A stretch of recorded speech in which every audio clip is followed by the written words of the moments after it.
జగన్మోహన్ రెడ్డి పాలనలో అనేక ఇబ్బందులు పడిన ప్రజలు చంద్రబాబు ప్రభుత్వంపై గంపెడ ఆశలు పెట్టుకున్నారు. ఈ ప్రభుత్వాన్ని వేయి కళ్లతో గమనిస్తున్నారు. ప్రభుత్వాలు రాజధర్మాన్ని పాటించాలి. గత ప్రభుత్వంలో లీజుదారులను వెళ్లగొట్టి గనులను కబ్జా చేశారు, వ్యాపారాలను కబళించారు, పోర్ట్లను చెరపట్టారు.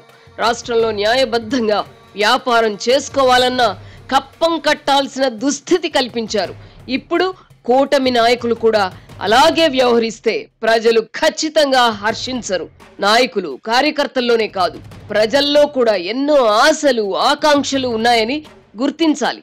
గడిచిన కొన్ని రోజులుగా రాష్ట్రంలో చోటు చేసుకుంటున్న కొన్ని సంఘటనలు ఆందోళన కలిగిస్తున్నాయి. తెలుగుదేశం, జనసేన నాయకులు, ఎమ్మెల్యేలు గత పాలకుల బాటలోనే వ్యవహరిస్తున్నట్టు వార్తలొస్తున్నాయి. నరసరావుపేట పార్లమెంట్ నియోజకవర్గానికి చెందిన ఒక ఎమ్మెల్యే తన నియోజకవర్గంలోని 4 బార్ల యజమానులను తక్షణమే వాటిని ఖాళీ చేసి తమ మనుషులకు అప్పగించాలని హుకుం జారీ చేస్తున్నారు.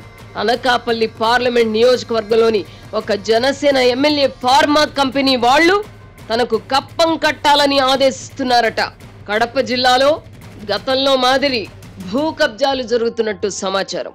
రాష్ట్రానికి పెట్టుబడులను ఆకర్షించే పనిలో ముఖ్యమంత్రి చంద్రబాబు ఉండగా కూటమికి చెందిన ఎమ్మెల్యేలు ఇలా ప్రవర్తించడాన్ని ఎలా సమర్థించుకుంటారు?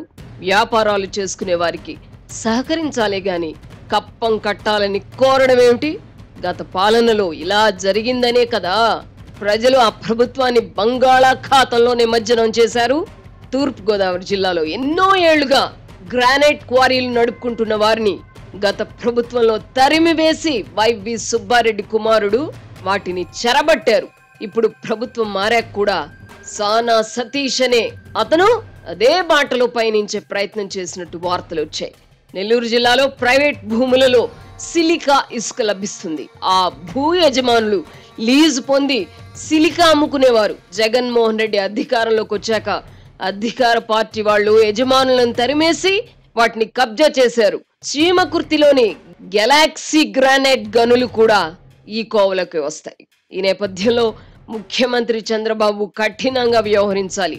కబ్జాలకు గురైన గనులను, ఖనిజాలను వాటి యజమానులకు అప్పగించి వారు స్వయంగా వ్యాపారాలు చేసుకోగలిగే పరిస్థితులు కల్పించాలి.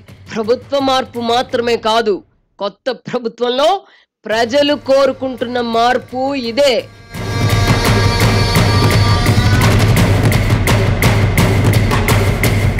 మంచికి పోతే చెడు ఎదురైందని అంటారు. ఉచిత ఇసుక విషయంలో ఇలాగే జరుగుతోంది.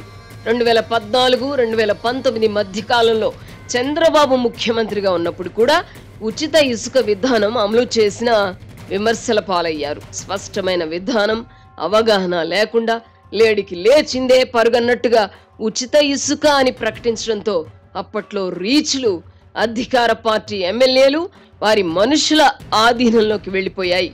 ఇసుక లోడింగ్, అన్లోడింగ్, రవాణా ఛార్జీలు భరించాల్సి ఉంటుందని చెప్పి ఉంటే విమర్శలకు తావుండేది కాదు. గతంలో అమరావతిలో సచివాలయం, అసెంబ్లీలకు తాత్కాలిక భవనాలు నిర్మించామని అన్నందుకు ఆ మాటను పట్టుకుని చిలువలు పలువులు చేశారు. 7-8 ఏళ్లుగా ఉపయోగిస్తున్న ఆ భవనాలను గుడారాలు అంటూ విమర్శించారు.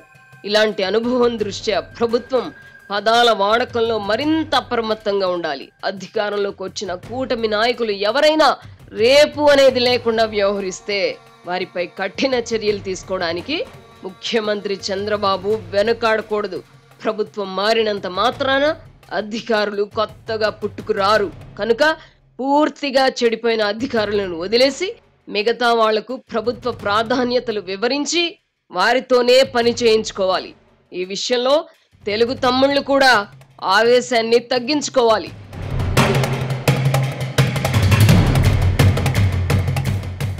ఎప్పుడైనా ఒకటి కోరుకుంటే 2 లభిస్తే సంతోషమే కదా. మన సిర్లసీమ 2లో కూడా అంతే. డిటిసిపి ప్లాట్ కొంటే ల్యాండ్ అప్రిసియేషన్ అనేది ఒక లాభం, శ్రీగంధం చెట్ల మీద వచ్చే ఆదాయం మరో లాభం. డబుల్ బెనిఫిట్ ఆఫర్ తో సిర్లసీమ 2.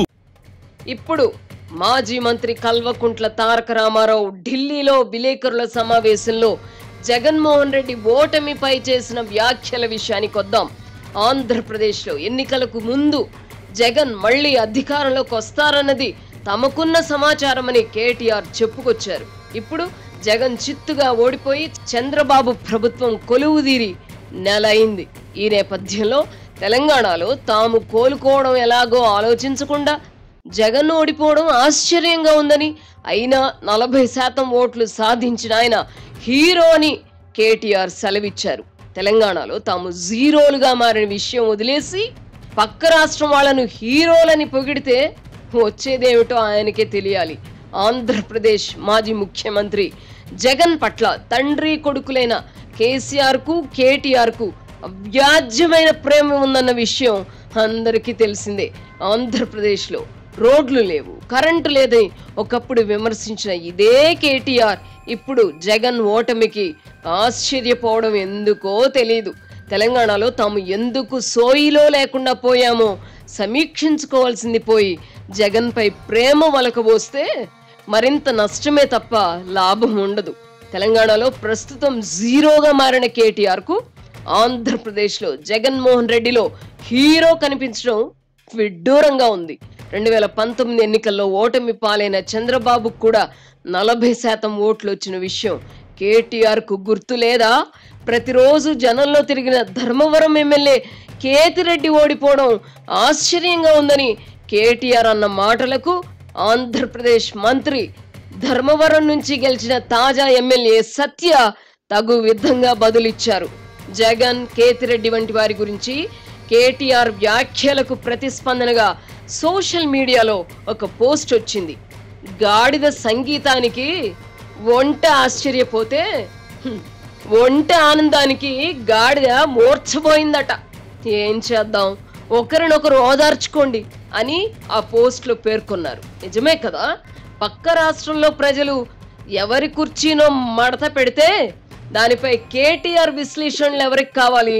తెలంగాణ ముఖ్యమంత్రి రేవంత్ రెడ్డి నుంచి భారత రాష్ట్ర సమితిని ఎలా కాపాడుకోవడం అని కేటీఆర్ ప్రస్తుతం చేయాల్సిన పని. ఎన్నికల్లో ఓడిపోయిన వారి వ్యాఖ్యలు, విశ్లేషణలకు పెద్దగా విలువ ఉండదని ఆయన ఎప్పుడు తెలుసుకుంటారో.